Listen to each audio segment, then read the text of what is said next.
behind this new age to Jesus trend? Today we're going to dive deep into this fascinating trend that's shaking up the spiritual landscape. From the famous tattoo artist Kat Von D being baptized this year, to the well-known YouTuber Awaken with JP coming out as a Christian, there's a lot going on this topic. Let's explore these three compelling reasons leading to this phenomenon. The number one reason I see is that a lot of people on their spiritual journey go through some experience that's downright scary or even demonic. Some people report after years of guidance with their spirit guides, all of a sudden these spirit guides turn on them once they start looking into the concept of Jesus and the Bible. Other people experience seemingly demonic voices or faces appearing to them in their dreams or even in real life. There's a lot of stuff out there if you start researching this yourself, or maybe you've experienced it personally already. But a lot of people at some point in this journey end up finding themselves in situations that they're so freaked out that they just have nothing else left to do other than start crying out to whatever God is out there to save them. And for a lot of people, this is the turning point that leads them to Jesus.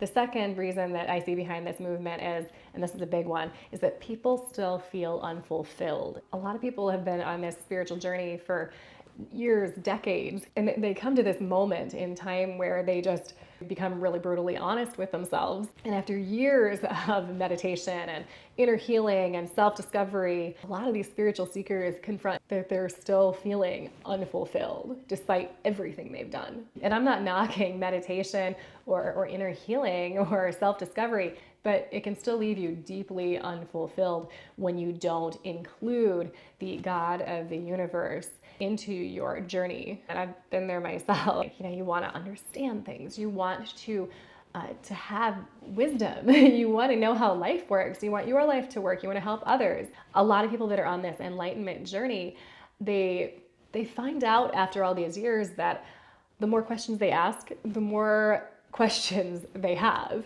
The more things they try to heal, the more healing they need. It's this endless rabbit hole of personal growth and discovery and inner healing, and it never ends. And it takes courage to admit that despite the years that you've invested into something, that something is still missing. And it's this type of brutal self-honesty and reflection that propels spiritual seekers to explore something else, to explore, instead of a lot of different, spirit guides and different practices, to explore the person who claims to be the one true God, Jesus.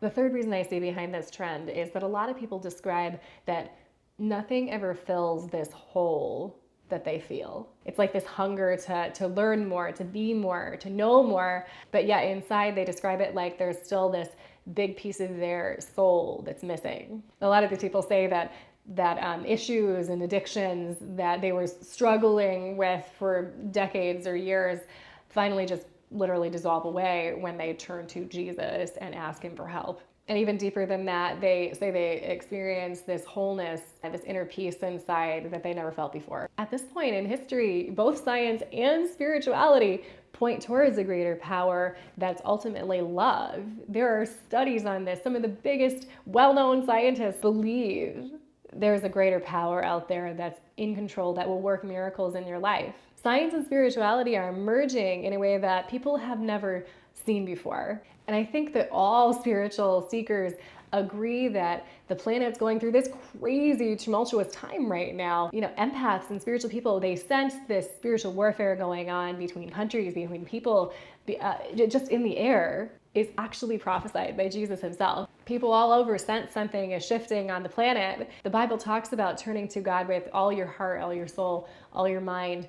And a lot of spiritual seekers are finally reaching that point in their journey where nothing is working for them. Like all their crystals, all these healing sessions, like all of the readings, all the spiritual retreats, they aren't saving them from their problems. And they're literally crying out to the God of the universe and finding the answers and the peace that they were searching for so long. God answers when you call on him. He doesn't care who you are or how long you've known him or how distant you've been or what you've done. He will answer if you genuinely call on him.